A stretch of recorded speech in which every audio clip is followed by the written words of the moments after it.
8 साल का एक बच्चा 1 रुपए का सिक्का मुट्ठी में लेकर एक दुकान पर जाकर पूछने लगा, क्या आपकी दुकान में ईश्वर मिलेंगे?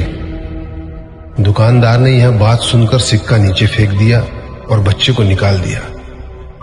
बच्चा पास की दुकान में जाकर 1 रुपए का सिक्का लेकर चुपचाप खड़ा रहा। ए लड़के, 1 रुपए में तुम क्या चाहते हो? मुझे ईश्वर चाहिए, आपकी दुकान में है।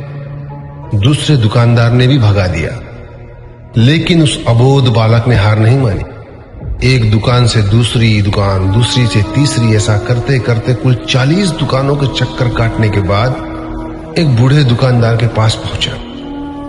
उस बूढ़े दुकानदार ने पूछा, तुम ईश्वर को क्यों खरीदना चाहते हो? क्या करोगे ईश्वर लेकर? पहली बार एक दुकानदार के मुंह से यह प्रश्न सुनकर बच्चे के चेहरे पर आशा की किरणें लहराई। लगता है इसी दुकान पर ही ईश्वर मिलेंगे। बच्चे ने बड़े उत्साह से उत्तर दिया, इस दुनिया में माँ के अलावा मेरा और कोई नहीं है। मेरी माँ दिन भर काम करके मेरे लिए खाना लाती है। मेरी माँ अब अस्पताल में है। अगर मेरी माँ मर गई तो मुझे कौन खिलाएगा? डॉक्टर ने कहा है कि अब सिर्फ ईश्वर ही तुम्हारी माँ को बचा सकते हैं। क्या आपकी दुकान में ईश्वर मिलेंगे? हाँ मिलेंगे। कितने पैसे हैं तुम्हारे पास? सिर्फ 1 रुपया। कोई दिक्कत नहीं है, 1 रुपए में ही ईश्वर मिल सकते हैं। दुकानदार ने बच्चे के हाथ से 1 रुपया लिया और उस 1 रुपए के अंदर 1 गिलास पानी के अलावा बेचने के लिए उसके पास कुछ भी नहीं था।